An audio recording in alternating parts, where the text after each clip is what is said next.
je reviens juste pour faire une petite nuance de nouveau sur le fait que j'ai dit que le livre n'est pas un livre, le livre de l'Apocalypse n'est pas un livre futuriste. Alors, mettez des guillemets parce que bien sûr, le livre de l'Apocalypse parle du futur. C'est ce qui est dit dans l'introduction même. Le Seigneur dit « Je te montrerai les choses qui doivent arriver ». Donc évidemment, on parle du futur et le retour de Jésus, c'est évidemment du futur. Donc dans ce sens-là, bien sûr, c'est un livre qui parle essentiellement du futur, notre futur et le futur de l'éternité, etc. Ce que je veux dire en disant que ce n'est pas un livre futuriste, c'est que je veux dire que ce n'est pas un livre qui est fait pour faire une espèce de liste, d'immenses listes de toute une série d'événements qui seraient identifiés dans la Bible, et en particulier des catastrophes les unes derrière les autres, toutes plus ou moins militaires ou écologiques, etc. Et c'est ce que je ne crois pas. Je ne crois pas que l'Apocalypse montre des événements dans ce sens-là, mais que l'événement dont il est question, c'est le retour de Jésus et tout ce qui le concerne. Voilà. Alors, donc, nous en sommes donc, voilà. Nous allons parler maintenant dans cette dernière heure du le retour de Jésus et l'enlèvement des croyants. Voilà, il y en a qui sont déjà volontaires. Donc, vous passerez signer. Alors, donc, le retour de Jésus et l'enlèvement des croyants. Yes! La grande question, une grande question qui se pose à ce sujet, c'est la chronologie. Et là, on va sortir un petit peu du texte de l'Apocalypse proprement dit, pour faire un petit peu d'eschatologie. L'eschatologie, c'est le domaine de la théologie qui traite des temps de la fin. En grec, eschatos, qui veut dire dernier, ce sont les derniers temps. Donc, on va essayer de reparler un petit peu de ça. Et une des questions, c'est la chronologie. Qu'est-ce qui va se passer, comment, quand, dans quel ordre, etc. Ce sont du reste des questions tout à fait légitimes. Voilà. Alors, avant d'aller plus loin, nous devons d'abord très très vite juste reposer comme un principe fondamental que Christ revient. Christ revient. Ça fait partie de l'annonce, ça fait partie de l'Évangile. C'est pas une option, c'est pas quelques-uns croient que ça fait partie du contenu, du corpus minimal de l'Évangile. Christ revient lui-même, Jésus le dit lui-même dans un texte qui est tout à fait un texte où il enseigne clairement, de manière limpide. Il dit, c'est les anges qui le disent pour lui, au moment où il est monté au ciel, vous vous rappelez ce jour qu'on appelle traditionnellement le jour de l'Ascension, il est monté au ciel. Et les disciples l'avaient regardé monter au ciel, évidemment, ils étaient ébahis. Alors, imaginez, vous parlez avec quelqu'un, et au fur et à mesure... ça fait drôle quand même. Donc, il est monté au ciel, et ils sont restés tous, les 120, ils restaient comme ça. Alors, finalement, un ange est venu leur dire, écoutez, les gars, circulez, il n'y a plus rien à voir. Non, il leur dit, ce Jésus qui est monté au ciel devant vous reviendra de la même manière que vous l'avez vu partir. Or, c'est une affirmation claire, explicite, qui n'est pas une image, qui n'est pas sujette à explication autre. Donc Jésus, et puis bien d'autres textes du reste, nous disent que Jésus va revenir. Donc il va revenir de la même manière, c'est-à-dire qu'il va venir du ciel et il va venir sur la terre. Et c'est à la suite de ça, comme on a lu tout à l'heure dans Matthieu, les chapitres eschatologiques de Matthieu 24, 25, ça, où il explique donc il y aura le jugement dernier, il va assembler les uns les autres, les séparer, etc. Donc ce retour de Jésus est certain. Après, une autre chose, alors c'est sur la chronologie, il y a un point qui est un point de je sais pas, de discussion, on va dire, en tout cas, à ce sujet, c'est la question de l'enlèvement. Vous avez entendu parler de l'enlèvement ? Oui, bah, sûrement. Hein. Alors, donc on va lire le retour de Christ. Voilà, on va me remettre mon petit diaporama, c'est magnifique. Voilà le texte juste avant. Donc on avait le retour de Jésus et l'enlèvement des croyants. Voilà le texte fondamental. Alors je vous l'ai mis là comme ça, mais ils vous l'auraient mis de toute façon parce qu'ils sont gentils.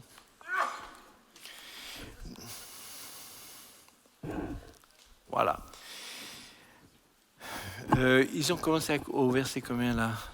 14, bon d'accord, 14. Car si, mais j'aime mieux je vais lire le verset 13 avant, pour ne pas vous contrarier.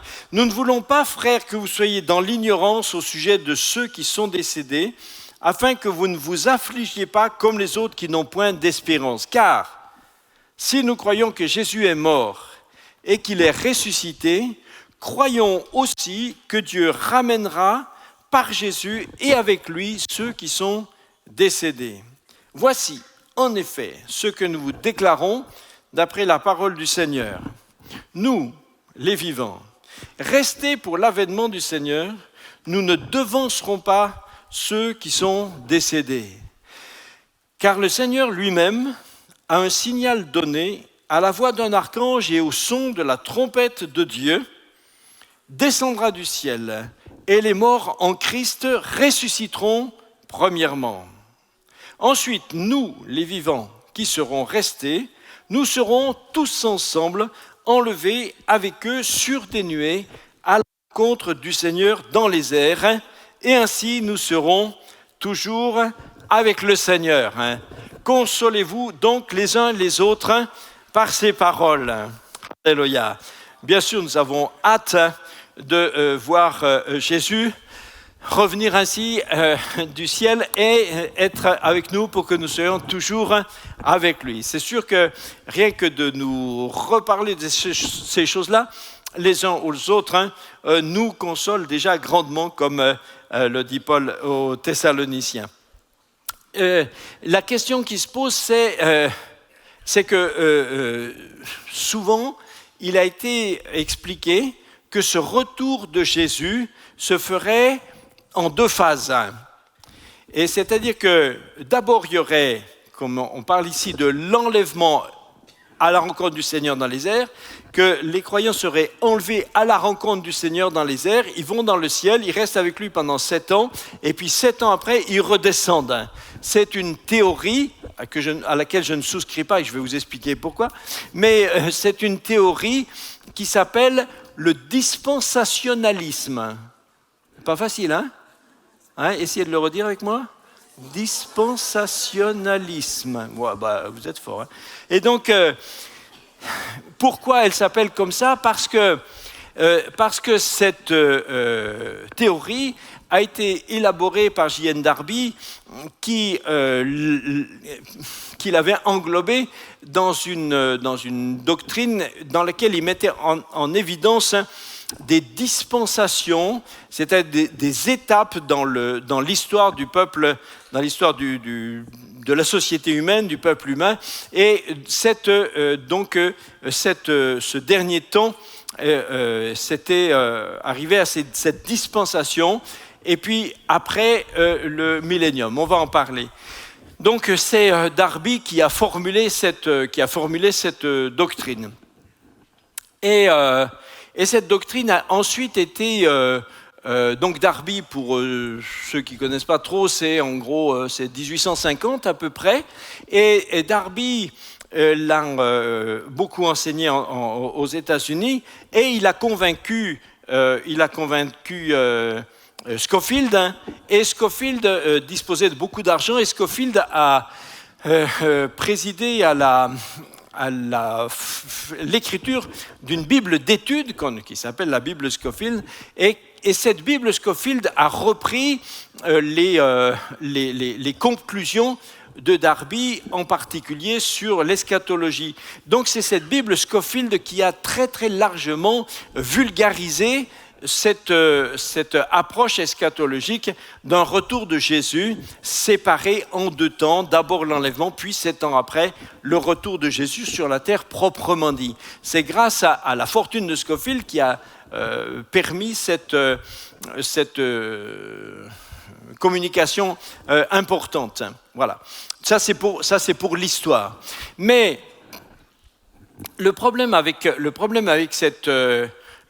cette théorie qui est très largement représentée dans les milieux en général évangéliques pentecôtistes, et honnêtement je vais vous dire que bibliquement parlant, cette théorie n'est pas, je m'excuse de le dire comme ça, mais cette théorie n'est pas crédible. Hein.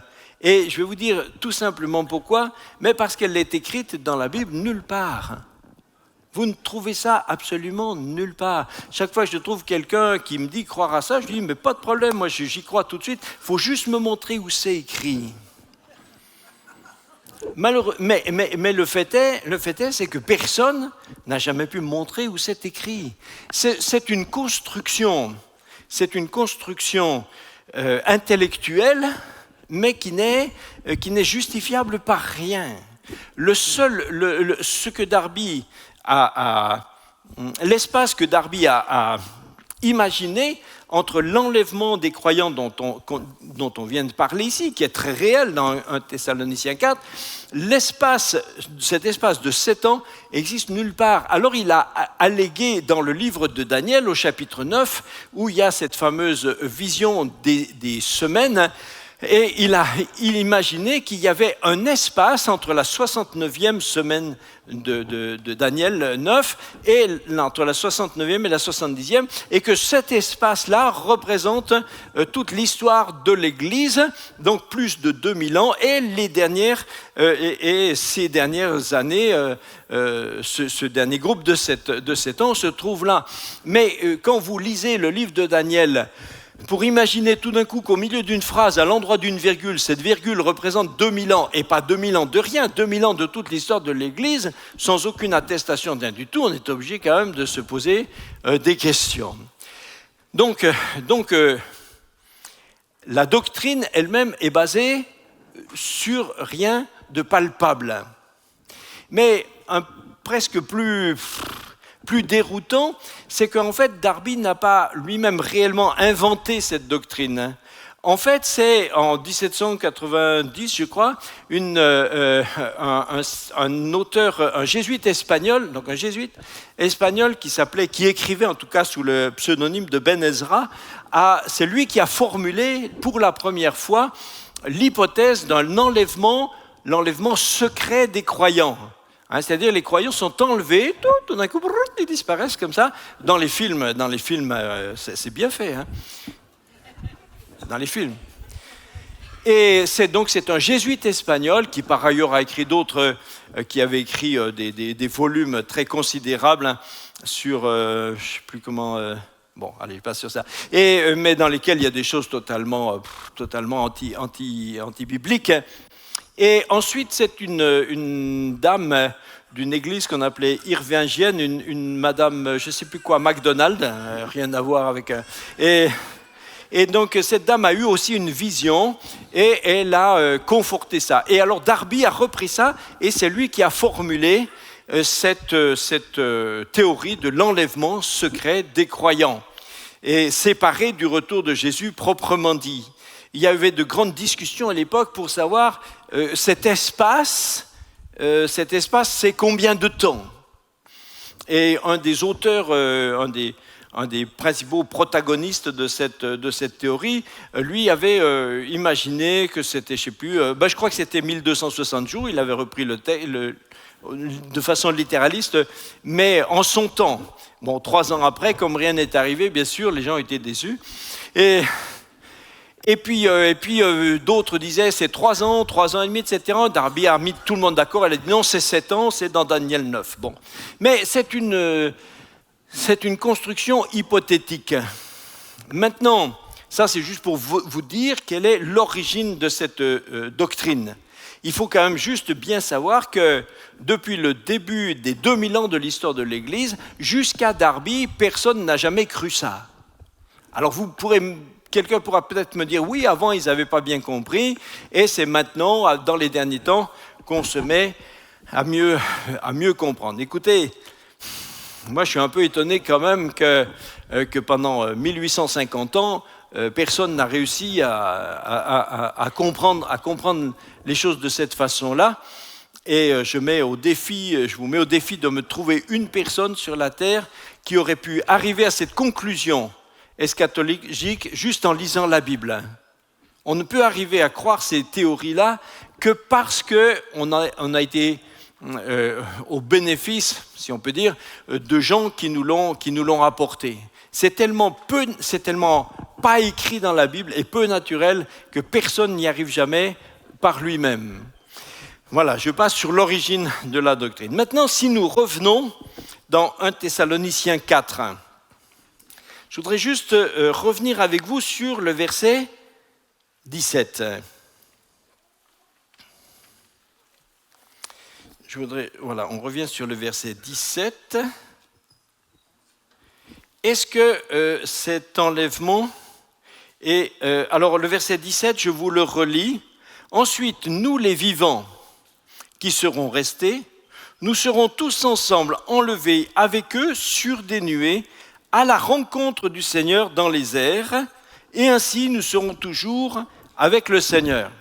Eh bien, donc Paul, quand il dit « nous », ça veut dire qu'il se projette comme si il était lui-même vivant au moment du retour de Jésus, ce qui, comme on le sait, n'est pas arrivé. C'est pas que Paul c'est pas qu'il a mal compris ou qu'il a fait une fausse prophétie.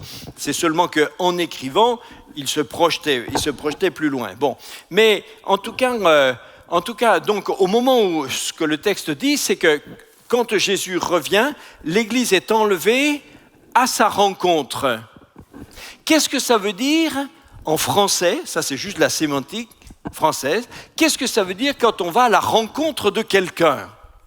Eh bien, quand on va à la rencontre de quelqu'un, ça veut juste dire que cette personne est en train de venir. Oui, non? Ça va jusque-là, hein? Bon, imaginons que nous attendions, nous sommes réunis, une petite, je sais pas, on est réunis une famille et on attend notre vieux papa qui va arriver. Donc on est là, on dit quand est-ce qu'il va arriver, on ne sait pas. Tout d'un coup, quelqu'un dit, il est en train d'arriver. Ah, allons à sa rencontre. Tout le monde sort en vitesse, on va à sa rencontre. Et on tombe, on le rencontre sur le parking. D'accord ?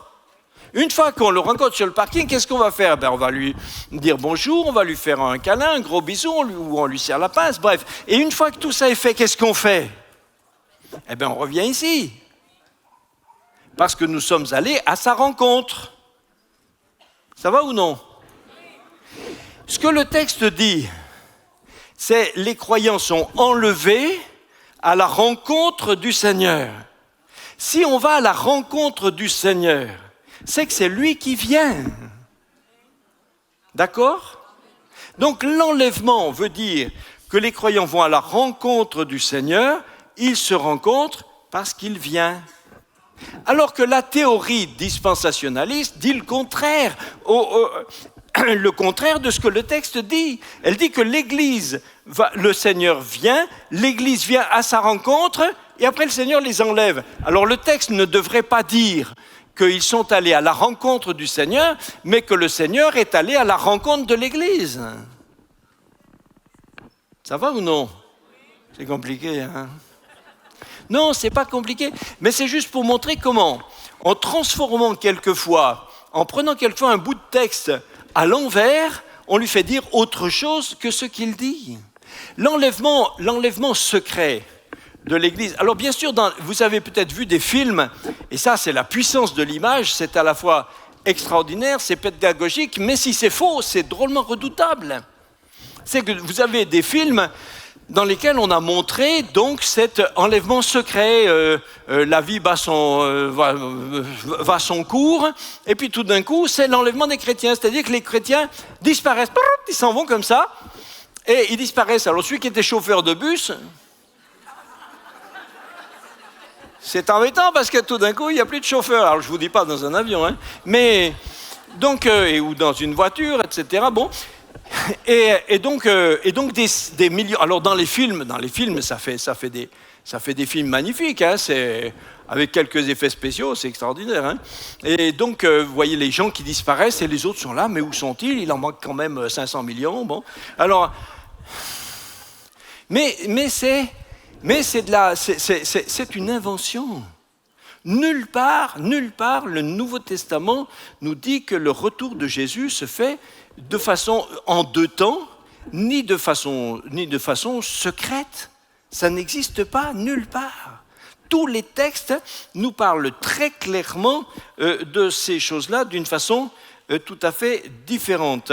On est, j'en suis à, voilà, 42, voilà, nous sommes, on lit Matthieu 24. Matthieu 24.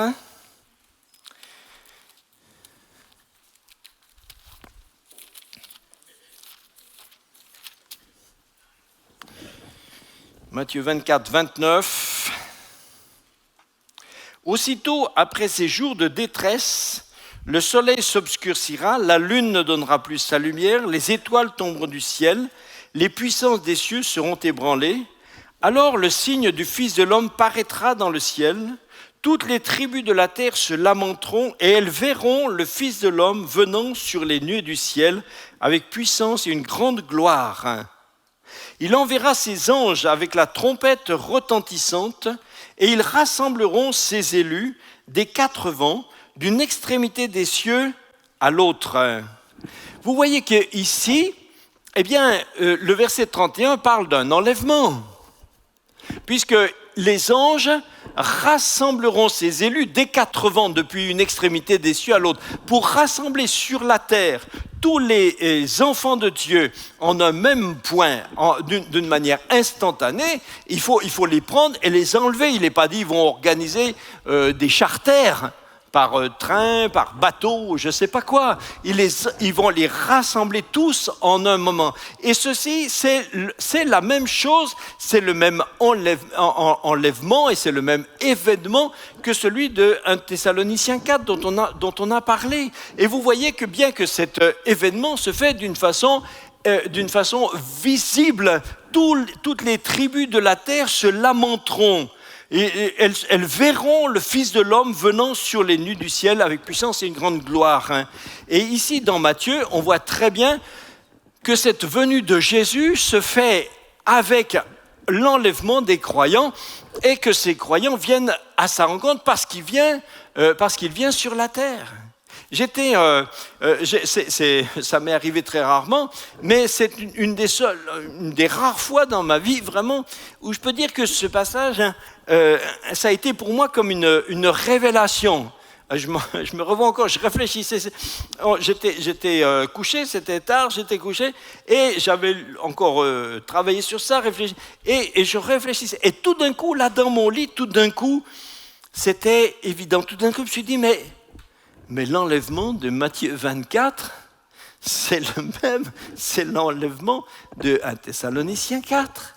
C'est pourquoi, pour que tous les croyants soient avec Jésus au moment où il revient, il faut bien que les anges viennent les chercher partout, de Chine, d'Australie, de je ne sais pas où, et pour qu'ils soient de France, pour qu'ils soient tous ensemble, il faut que ce soit un événement surnaturel. Donc les anges vont aller les chercher, les rassemblent tous, et ils vont à la rencontre du Seigneur parce que c'est le retour de Christ.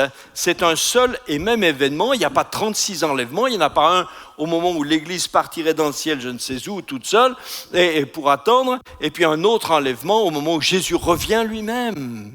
Donc, ôtez-vous de la tête cette histoire de retour de Jésus en deux phases. Il n'existe nulle part. Il n'existe nulle part. C'est sûr que des fois on me dit, Jean-Marie ne croit pas à l'enlèvement. Je dis, bien sûr que j'y crois.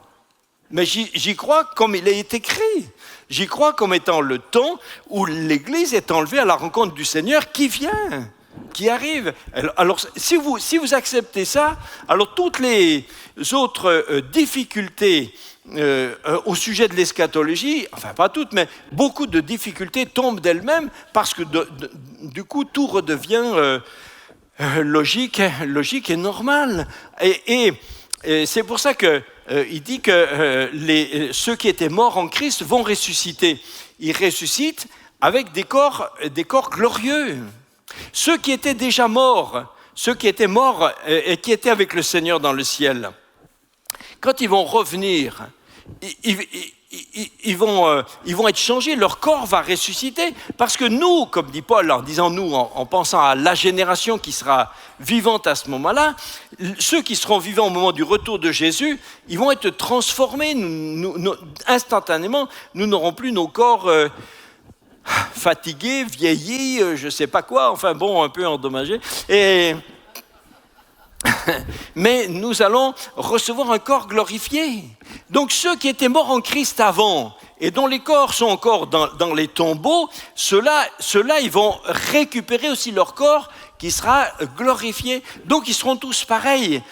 Ceux qui étaient morts avant, dont les corps ressuscitent, et ceux qui sont vivants au moment du retour, dont le corps est aussi transformé pour recevoir un corps glorieux, comme Paul le dit, notre corps mortel héritera de l'immortalité, notre corps corruptible héritera de l'incorruptibilité. Donc c'est un seul moment, et c'est la seule façon c'est ce que disent les textes, et c'est la seule façon de le croire, réellement facilement. Alors, cette période, il faut parler d'une notion qu'on appelle la grande tribulation. Voilà, l'enlèvement secret, ça j'ai dit. Voilà, alors oui, ça j'ai dit. Donc c'était l'idée d'un jésuite espagnol, etc. Tout ça, on a dit. Voilà. Alors, une notion après dont il faut parler, c'est ce qu'on appelle la grande tribulation. Alors le mot tribulation, déjà, c'est pas un mot de tous les jours, hein? Est-ce que vous parlez de tribulation souvent? Non, hein, c'est pas. Donc c'est un peu dommage d'employer des mots qui deviennent seulement théologiques et qui n'ont pas de support. Bon, c'est dommage. Donc ce qu'on appelle en théologie la grande tribulation, pour ceux qui sont dispensationalistes, comme Darby, qui croient à l'enlèvement d'abord et au retour de Jésus 7 ans après, c'est cette période-là. Parce que dans cette théorie, l'Église est enlevée au ciel, les vrais croyants sont enlevés au ciel, et sur la terre, pendant ce temps, la vie continue.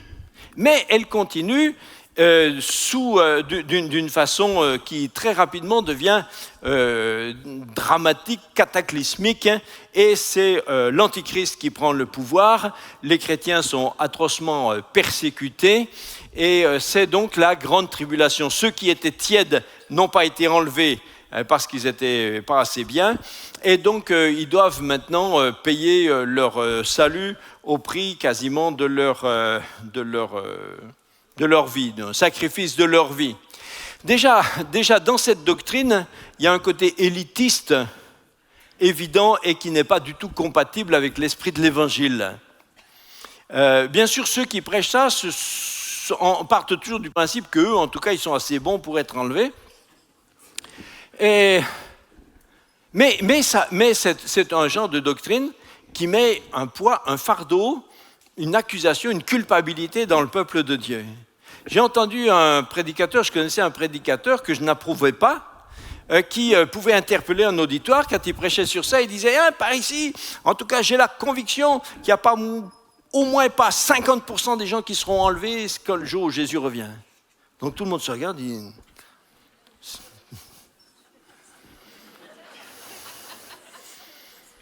Je pars, tu pars, il part, nous partons. C'est de l'élitisme et c'est une façon de faire des pressions et c'est pas conforme à l'esprit de l'Évangile. Bien sûr, celui qui prêche ça sait que lui, il est du bon côté. Bon, mais il faut faut pas accepter des choses comme ça. Donc cette tribulation durerait pendant ce temps-là. Alors, parce que dans l'Apocalypse, il est question de la grande tribulation, qui est juste avant le retour de Jésus. Alors, l'avantage, un des bénéfices de cette théorie, c'est de dire aux chrétiens, si vous êtes assez bons, vous échappez à la grande tribulation. Vous échappez à la persécution. Elle va venir, mais soyez bons, et comme ça, juste avant qu'elle arrive, vous passez. Et vous échappez.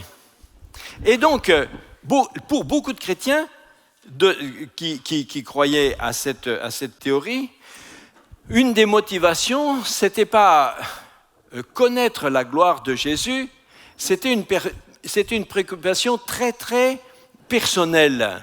C'est est-ce que je vais échapper aux ennuis? Vous voyez, ça c'est de l'eschatologie très centrée sur soi. Hein?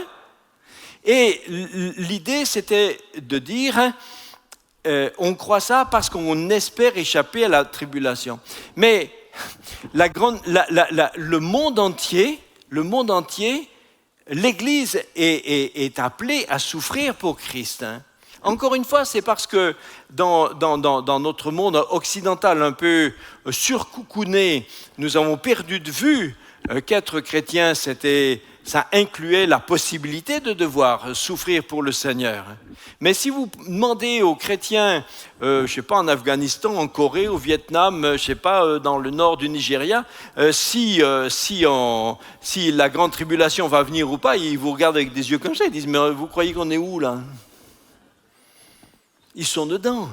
Donc, ce qui m'embête avec cette doctrine, c'est qu'au lieu de conforter les chrétiens à dire « Oui, nous allons marcher avec le Seigneur, et s'il faut souffrir, nous souffrirons », ça les encourage surtout à se dire « On va y échapper. On va y échapper. » Et c'est une doctrine qui est lénifiante et qui a surtout pour but d'échapper à la grande... c'est surtout le souci d'échapper, on va remettre mon diaporama, c'est le souci d'échapper à la grande tribulation. Mais 2 Timothée 3,12 dit « Ceux qui veulent vivre pieusement Jésus-Christ seront persécutés ».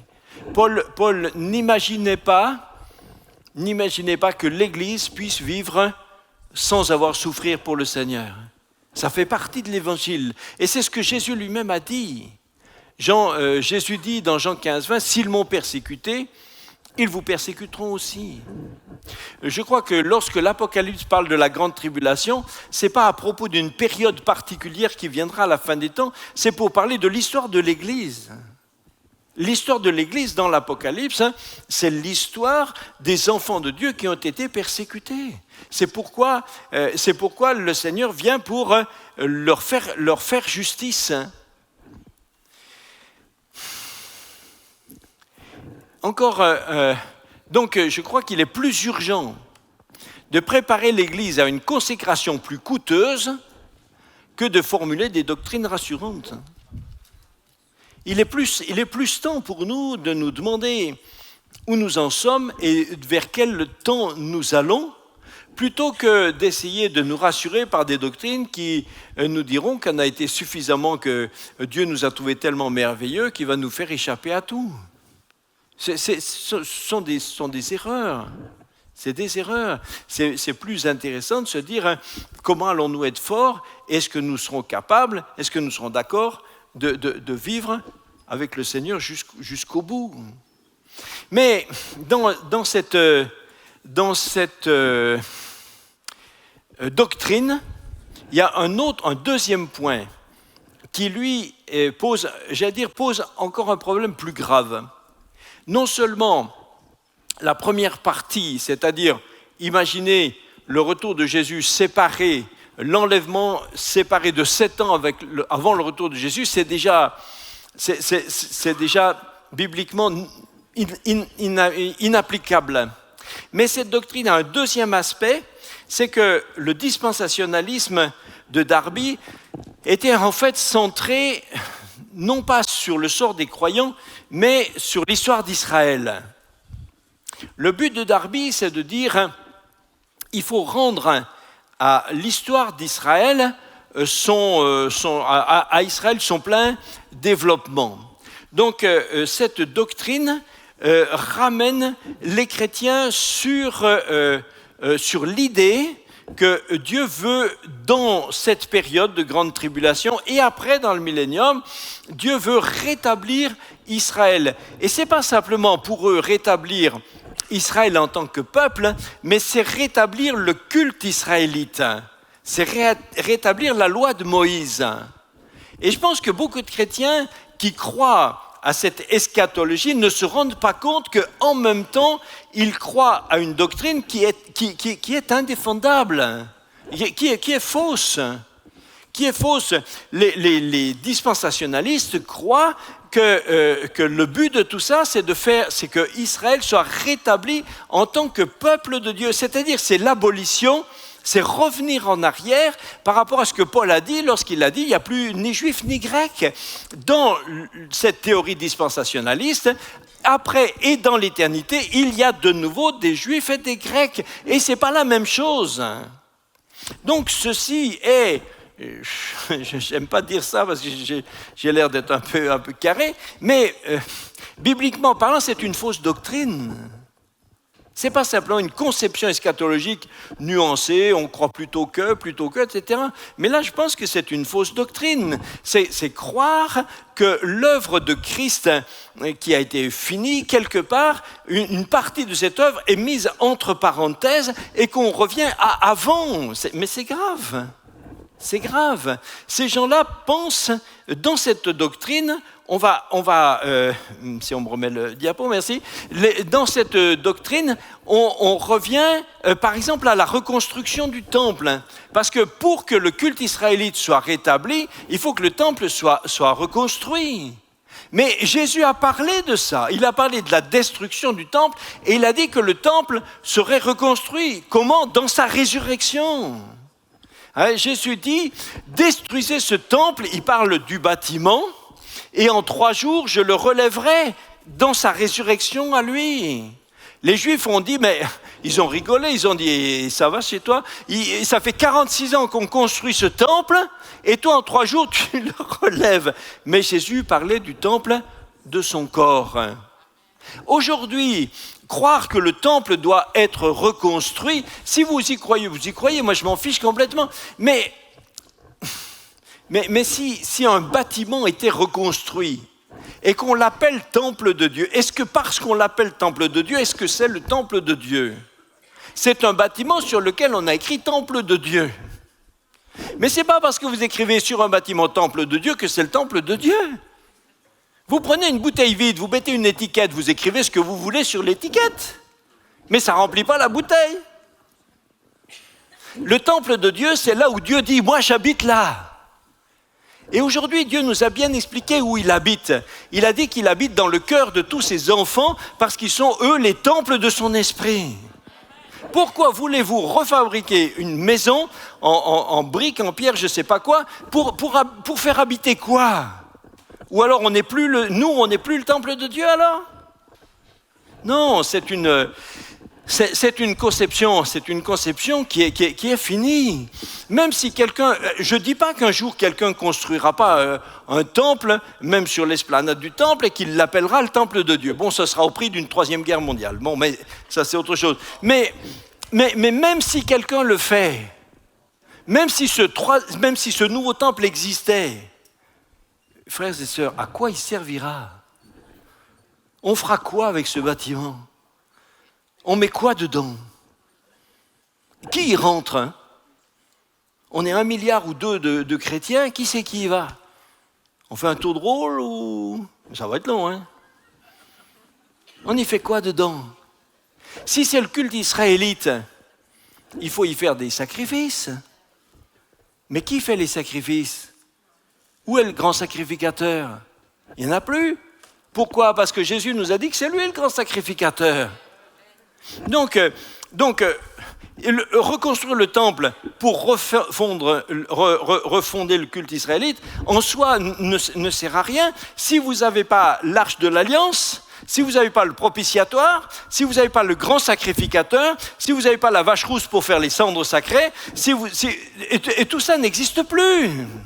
Parce que Dieu nous a dit que c'était l'ombre des choses à venir et que maintenant la réalité est en Christ. Donc toute cette doctrine, ce n'est pas seulement la question d'une eschatologie sur laquelle on peut discuter, la chronologie, ça va se passer comme ça, ce n'est pas seulement ça. C'est que là, on est en face à une conception de l'œuvre de Christ qui n'est pas la même. On revient en arrière. Certains disent quelquefois qu'on va retrouver par exemple, dans le temple, dans ce nouveau temple, on va refaire des sacrifices. Et je crois que je n'ai pas mis dans le chose, mais vous avez dans Ézéchiel, par exemple, vous avez dans la fin du livre d'Ézéchiel, les chapitres 40 à 48, qui parlent de la reconstruction d'un temple. Certains disent, voyez, c'est ce temple qu'on va reconstruire. Mais dans ce temple d'Ézéchiel, ici, il est question de sacrifice d'animaux. Je vous cite, par exemple, 44, 29 parle de sacrifice d'animaux. Donc, 44, 29, il est question des sacrificateurs. En 44, 9, il est question de retour à la circoncision. Et au 44, 23, on reparle de nous de distinction entre les animaux purs et impurs, c'est-à-dire qu'on revient à avant l'œuvre de Christ. Croire à une théorie comme ça, c'est dire l'œuvre de Christ ne compte plus. Elle compte plus, on revient en arrière. C'est passé, on est revenu à avant, on revient sous la loi. Mais Paul nous a expliqué que ce sont des doctrines de démons. Ce qu'on offre, les sacrifices, il dit, les sacrifices, on les offre à des démons. La circoncision est une fausse doctrine. Le retour dans les différences entre les animaux purs et impurs, ce sont des fausses doctrines. C'est pour ça que je monte un peu au créneau sur ce point-là, parce que je dis, c'est pas...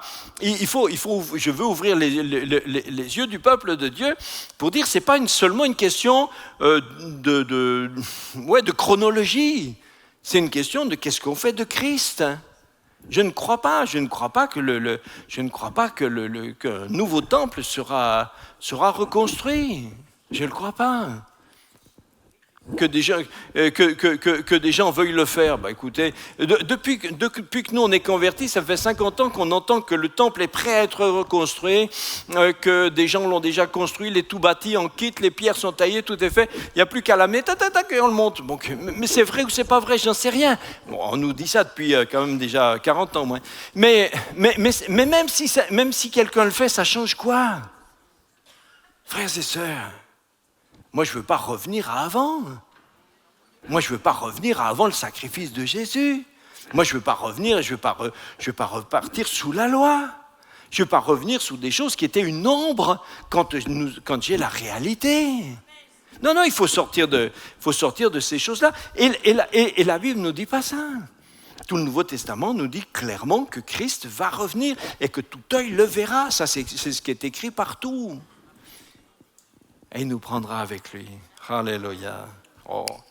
Galates 3.28 dit, il n'y a plus ni juif, ni grec.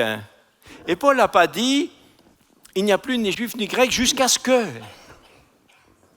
Il a dit que ça, c'est l'ordre définitif des choses qui ont été créées par Jésus. Alors, vous voyez, j'ai réussi à faire cette partie pour avoir l'air d'être un peu parfait. Donc, c'est la dernière. C'est la dernière. Et on va finir avec ça. L'esprit et l'épouse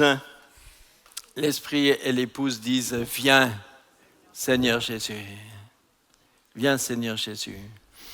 Notre notre souci de l'eschatologie n'est pas un souci intellectuel. Ce n'est pas un souci de compréhension. C'est l'aspiration de notre cœur. C'est l'aspiration de voir Jésus. Jean dit dans son épître, il dit que nous serons transformés à son image lorsque nous le verrons tel qu'il est. Vous entendez ça? Lorsque nous le verrons tel qu'il est, nous serons rendus semblables à lui. Mais c'est juste incroyable. Nous le serons rendus semblables à lui lorsque nous le verrons tel qu'il est. Les autres choses autour de nous n'ont pas tellement d'importance. Et l'eschatologie n'est pas... ok, ce n'est pas une science exacte. Hein. Je disais tout à l'heure avec quelqu'un qui posait une question, je dis il y a quand même deux, trois bouts dans le livre de l'Apocalypse, 2-3 bouts qui, honnêtement, je vais vous dire, me restent obscurs. Franchement, il y a un passage en particulier qui est très controversé là, à propos des empereurs. Là, franchement, je vais vous dire franchement, aujourd'hui, je n'ai pas de conviction sur ce bout-là. Mais ce qui me conforte, c'est que je n'ai pas trouvé un seul livre qui m'est semblé dire quelque chose de sûr sur ça. Hein. Donc, voilà, on ne sait pas. Il y a des choses qu'on ne sait pas. Et personne d'entre nous ne sera sauvé grâce à la validité de son eschatologie. Personne ne sera perdu parce qu'il a mal compris. Si vous croyez qu'il y a un enlèvement et qu'il n'y en a pas, vous serez sauvé quand même. Et si vous ne croyez pas qu'il y en a mais qu'il y en a un, vous serez sauvé aussi. C'est pas parce qu'on aura eu juste sur la compréhension que le Seigneur nous dit « Ah bon, c'est bien. Lui, non, hop, non, c'est pas comme ça. C'est pas comme ça. Mais pourquoi on l'étudie alors? Mais on ne l'étudie pas pour être sauvé, pour être du bon côté, pour être dans le bon wagon. On l'étudie parce que tout ce qui concerne notre Seigneur est glorieux. Et parce que tout ce qui parle de lui nous intéresse. Tout ce qui nous fait voir qu'il est grand, puissant, tout ça nous fait envie. Dans l'éternité, on continuera dans l'éternité d'étudier. Parce que, vous savez pourquoi? Parce que Dieu est infini. Donc, puisqu'il est infini, notre étude de qui est Dieu ne se terminera jamais. Parce que sinon, il y aurait un moment où on pourrait dire, bon ben maintenant, on a fait le tour. Mais on ne pourra jamais dire, on a fait le tour, parce que Dieu est infini. Donc, on va toujours continuer d'apprendre. Mais apprendre juste avec le plaisir. Je dis ça tout de suite parce qu'il y en a qui ont, dans leur arrière-plan scolaire, ça leur donne tout de suite des cauchemars. Hein? Mais non, on va continuer d'étudier, mais avec plaisir hein? Et avec satisfaction. Dieu est infini. On continuera toujours de découvrir sur lui, de nous émerveiller davantage. Hein? Ce qu'on sait aujourd'hui de Dieu c'est tellement fragmentaire, c'est tellement petit, c'est tellement superficiel. Et le tout petit peu qu'on en a vu nous a émerveillés. Mais on en a vu très peu. C'est comme si c'était, moi je compare la connaissance, toute la connaissance de Dieu, c'est comme si c'était la terre. Vous voyez, la terre. Et puis nous, on a labouré un tout petit peu en surface. Et on a été émerveillés. Mais on a juste gratté la surface. Dessous, c'est la connaissance. Mais on a toute l'éternité, on va apprendre, on va découvrir, on va se laisser changer, transformer. C'est tellement, c'est gigantesque. Dieu est... Ce qu'on connaît de Dieu, du monde spirituel est tellement, aujourd'hui tellement, c'est petit, c'est limité. Mais ça nous a suffi pour nous dire, il faut aller au ciel. Vraiment, il faut aller au ciel. Et quels sont ceux qui veulent aller au ciel? Non, levez bien la main parce que je dois prendre les noms. Alors, On va lire encore, après on va terminer. On va lire encore Apocalypse.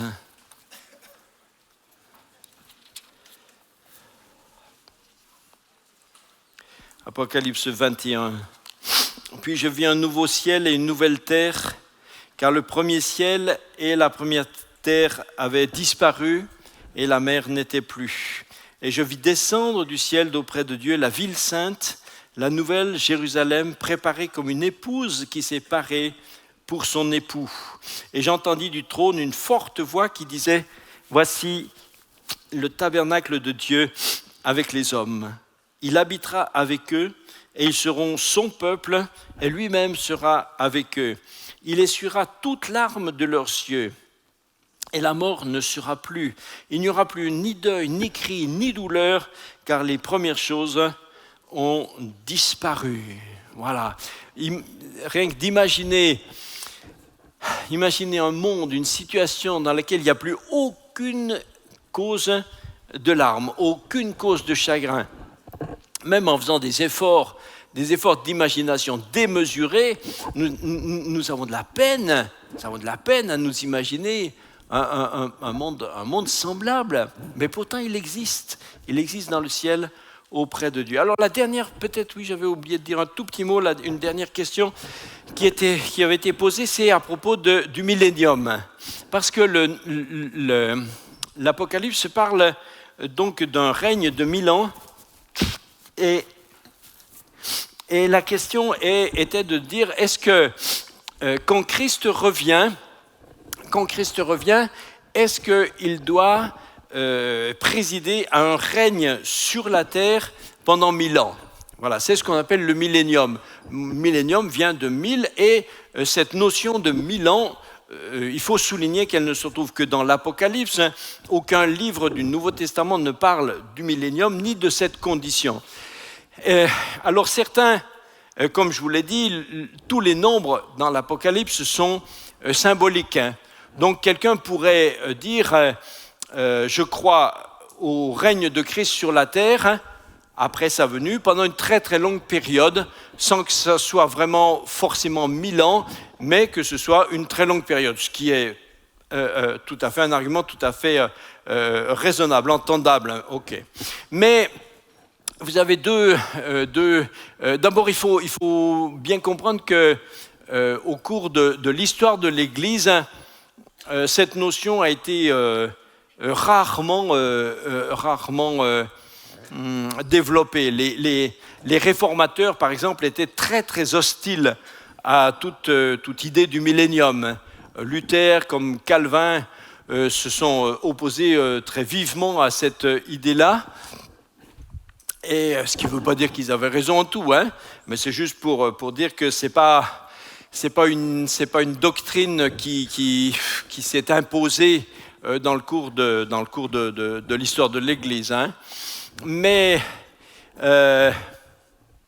d'un certain côté, on se dit, mais si Jésus revient, il vient sur la terre, il va régner sur la terre, mais directement c'est le jugement de tous ceux qui sont rejetés, qui disparaissent. Hein.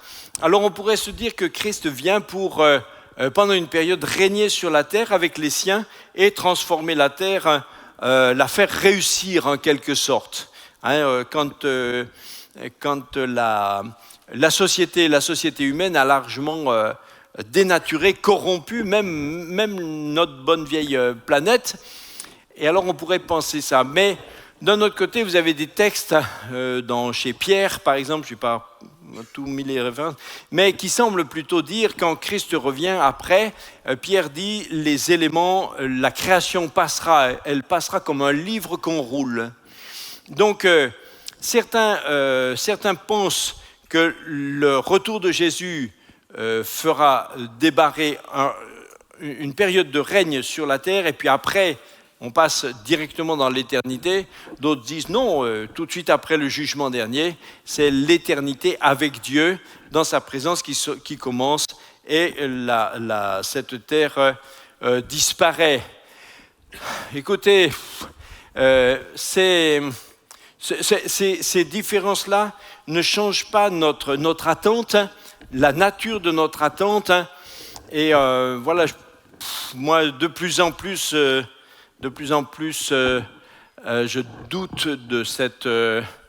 d'un règne de Christ sur la terre après sa venue. Je crois que comme les textes, comme Pierre le dit, eh bien, on va passer dans l'éternité. Ce qui ne veut pas dire que, comme je l'ai dit tout à l'heure, ce qui ne veut pas dire que le ciel devient un endroit, une espèce d'endroit vaporeux. Non, ce sont de nouvelles terres, de nouveaux cieux, de nouvelles terres. Écoutez, sur ces choses-là, on a quand même peu de... je ne sais pas comment dire, on n'a pas vu le film encore. Hein, et et puis je crois que spirituellement, ça nous est très difficile de nous projeter parce que c'est un monde, ce sera un monde évidemment différent, spirituel, où tout nous est aujourd'hui inaccessible en description. Alors on va voir, on attend, et puis le tout c'est d'être avec le Seigneur. Hein. Amen. Mon dernier verset, c'est 2 Timothée 4, 8. 2 Timothée 4, 8. Désormais, la couronne de justice m'est réservée, dit Paul. Le Seigneur, le juste juge, me la donnera dans ce jour-là, non seulement à moi, mais encore à tous ceux qui auront aimé son avènement. À tous ceux qui auront aimé son avènement. J'aime beaucoup ces derniers mots. Ceux qui auront aimé son avènement. Paul ne dit pas ceux qui y auront cru, ou ceux qui l'attendent, mais il dit ceux qui aiment son avènement. Ce n'est pas la même chose, hein. C'est pas la même chose de juste être assis en attendant que quelque chose arrive, et ce n'est pas la même chose hein, d'être passionné.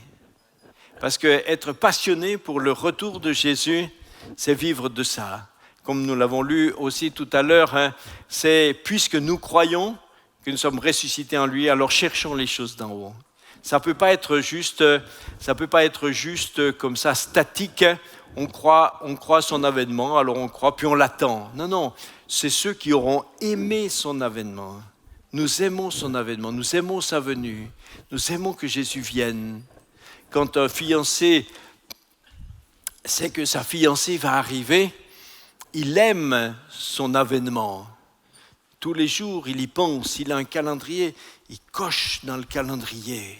Quand c'est le dernier jour, il regarde sa montre au début de la journée toutes les heures.